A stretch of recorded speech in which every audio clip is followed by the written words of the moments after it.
Hey guys, John V from Phone Mini here. You're watching our video review of the iPad Mini 3. The trend is that the iPad gets some new hardware with each successive device, but with this year, with the iPad Mini 3, it's a little bit strange because the only new addition here is the Touch ID fingerprint sensor.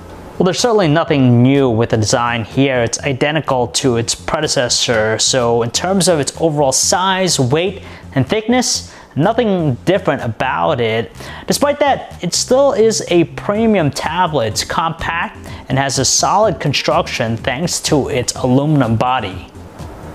Well, there's technically one new change with its design. It's related to the home button. It now incorporates that Touch ID fingerprint sensor, which is nice because it's an alternative way of unlocking the device, and you have support for Apple Pay as well.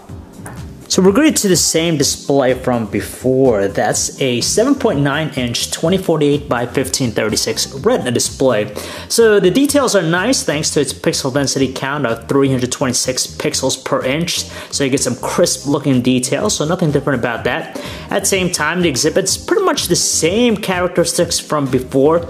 You have a slightly improved color temperature of 6656 kelvins. You have also pretty much the same color reproduction from before. It's not totally accurate just because you get a little bit of saturation with it, but still a delightful treat. The only weird thing here is just the brightness output. Now, last year's model produced 450 nits, which is pretty good, but this time around it's dropped down considerably to 312 nits, so it's harder to view outside where there's more glare and direct sunlight.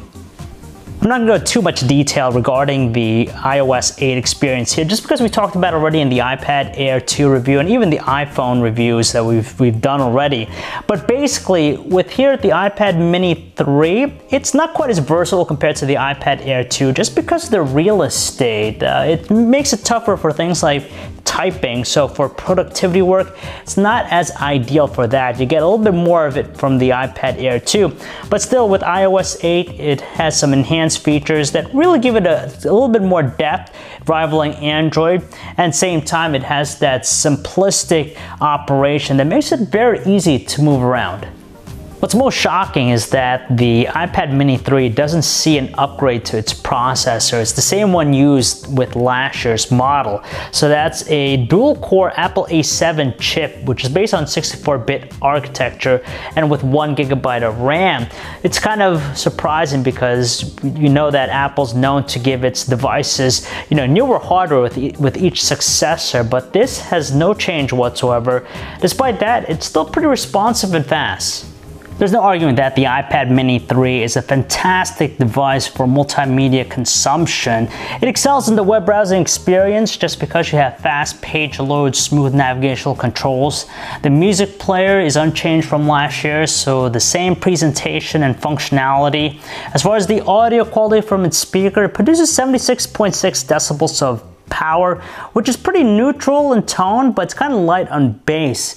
And finally, if you love watching videos, you're gonna like the intimate experience you get out of this just because of its compact size. It makes it very easy to use outside if you're at a cafe or indoors at home just watching it on the couch.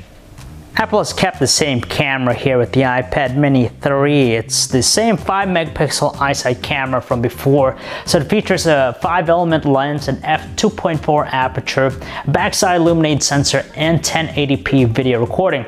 As for the camera app, nothing really new, with the exception that we now have the option to adjust its exposure. Well, there's certainly no surprises to the camera's quality just because, like last year, it produces the same results here. So you get some meaningful shots filled with sharp details, new natural looking colors, and even proper exposure. Indoors, where lighting's sparse, you tend to have details that are softer and colors appear more washed out. At the same time, you get pretty much the same qualities with its 1080p video recording quality. So it's more than usable, though in low lighting conditions, you tend to see a lot of noise in it. But the thing that really boggles our mind is still why it lacks continuous autofocus. So in order to adjust it, you just gotta touch the screen every time. For whatever reason, the battery life here with the iPad mini 3 isn't as long lasting compared to its predecessor last year.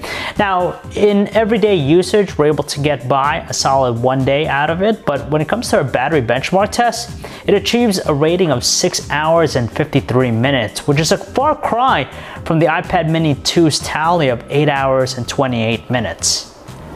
What's really confusing is Apple's decision in giving the iPad mini 3 a $100 premium price tag over last year's model. Now the iPad 2 you could pick up for $300, but in order to pick up the iPad 3, you're gonna have to fork over an extra $100, so $400 for this one here. And it's kind of mind-boggling knowing that the only new addition here is just the Touch ID fingerprint sensor.